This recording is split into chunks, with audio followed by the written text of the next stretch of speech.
get to the top when you come from the dirt. Once niggas in it, it ain't no reverse. Fuck with them spirits, you fuck around, get cursed, little bitch. I be thuggin' till I'm in the hearse. Look, it's better when they never heard of you.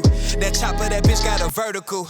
Taking my time when I murder you. Put that on Lonzo, Lil Jake, I get surgical. Bitch, you can leave if my patience will burden you. When I say let's fuck, I mean put a bird in you. I got a whoop back, it's tight when we circle you. Killing's a job, I be happy to service you. Ayy, fuck that little bitch, cause that bitch a retard. You gotta shoot this like you flick a guitar. Custom my shit like it's built from Menards. I got this shit from space, you get hit with a star if I don't. We introducing Do Your Research TV, where we give exposure to entrepreneurs that has a business and any unique story to tell. Right now, I got my brother from another mother, grew up with him from the sandbox, my nigga John, aka Jonathan Roberts. How you doing, bro? I'm good, bro. How you doing?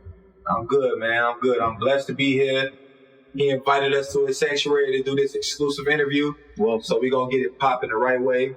First of all, for those who ain't hear me these last 30 seconds, what's your name, bro, and where you from? Jonathan Roberts.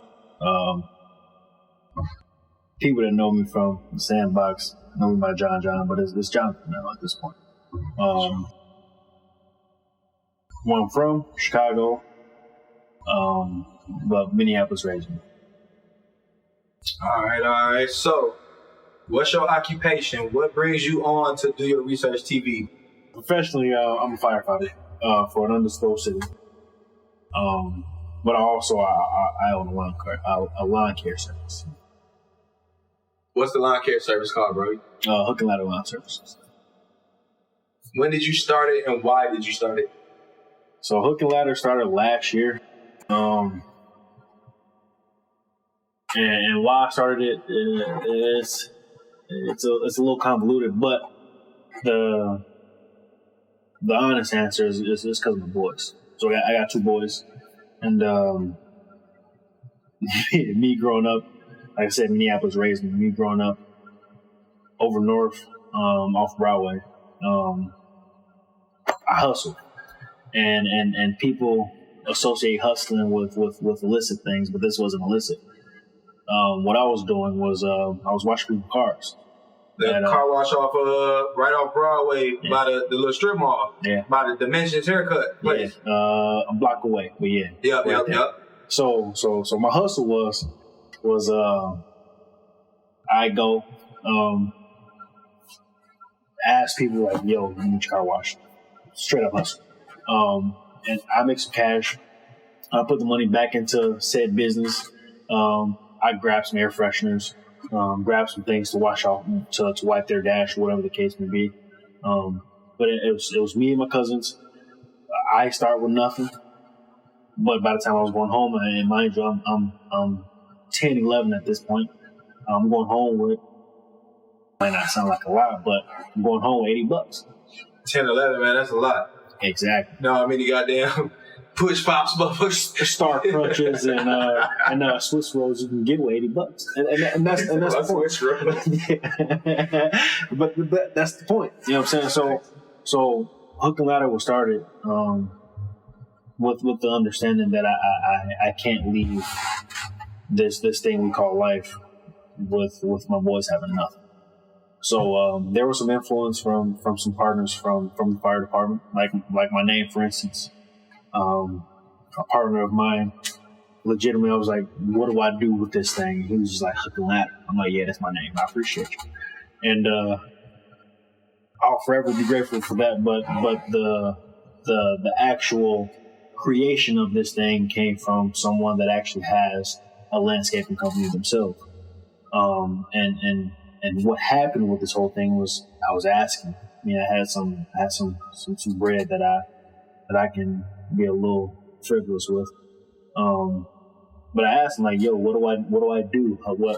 What can I invest this money into? And one thing that kind of put me out there was like, why don't you invest in yourself?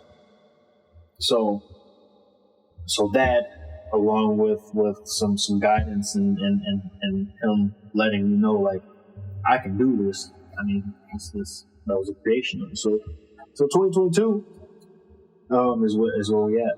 Where we started. 2023 is where we're at, and we've been booming. That's what's up. And I definitely seen the advertisements on Facebook Yeah. and other social media platforms. And the first thing I seen was Junior. If you know, we ain't gonna, but this my guy right here. Yeah. Like I said, this a sandbox nigga, so I definitely know Junior. I definitely know his face when I see it. It's like a cross. Yeah. It's like a cross between. Okay, so it started in 2022. Yeah. Now we're here in 2023. Yeah. All right, so far, can you tell us about your experience as a firefighter and how has it prepared you for running a lawn care company, if there is a such comparison? There's no correlation. The reality is, I'll let you know that career firefighters, they generally work a set schedule. And we don't work a typical 9 to 5 like most people do. So what we do is we work 24-hour shifts. Some departments out there, they'll work more than 24 hours. But when I'm at the station, I'm at the station. That day is dedicated to the citizens of the place that I serve. So I work 24-hour shifts. Okay. But because I work 24-hour shifts, I work 10 days a month. Okay. So yeah. So that frees up a lot of time for me to figure out what else I can do. So the timing will correlate both. That's it. Low-key. That's it. So without this career field, I really couldn't run, operate, and manage looking at lawn services. Hey, that's very, very, very interesting. Yeah. So, side question, what, if you can answer it, what does a day consist of as a firefighter doing a 24-hour shift? The reality is, I can answer it, but no day is the same. You gotta understand, people call when they're experiencing something tragic, and/or traumatic, and it's our job to fix some of that. Some things you can fix, some things you can't. But the reality is my job is completely. I guess the only way I can sum it up is just servicing the city and the citizens of the city that I work for. Okay. Now that. So real quick, we gonna kind of subdivide the questions real quick.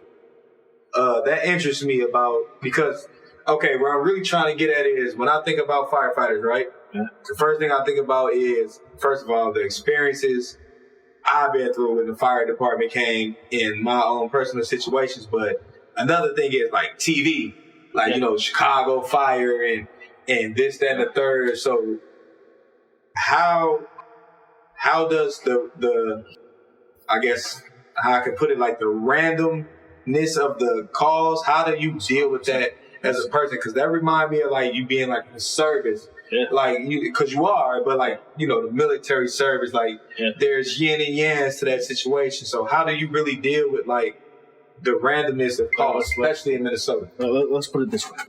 Right. Grew up in the hood. You know what I'm saying? The difference is you grow up in the hood, you expect some off the wall shit to happen. You know what I'm saying? So we'd be sitting on the porch, right? And you see some off the wall shit, and it's either funny or it's fucked up. You know what I'm saying?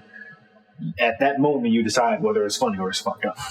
So the randomness is expected.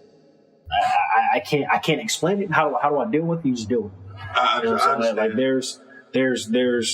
there's truly no explanation. No, there isn't. But there's a switch. Like you said, it's my sanctuary. This is where I release all of that.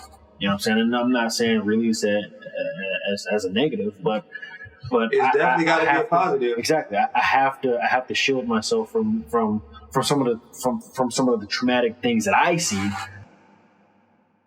working in my career. You know what I'm saying? But this is my sanctuary. So it's a hard question to answer, and I'm gonna be honest with you, I don't have an answer. The reality is, how long you been doing it? Sorry to cut you off, but how long you been doing it? I started doing this January 4th of 21. There was an academy did the academy, and then we got on the street 6 months later, and we're doing it since. So, can you tell me one of the traumatic things you had to deal with? Superman, but I'm not saving no bitch. Oven mitts, but I'm not baking up shit. Stovetop, but I'm not making no grits. I put one in your hand, now that boy don't exist.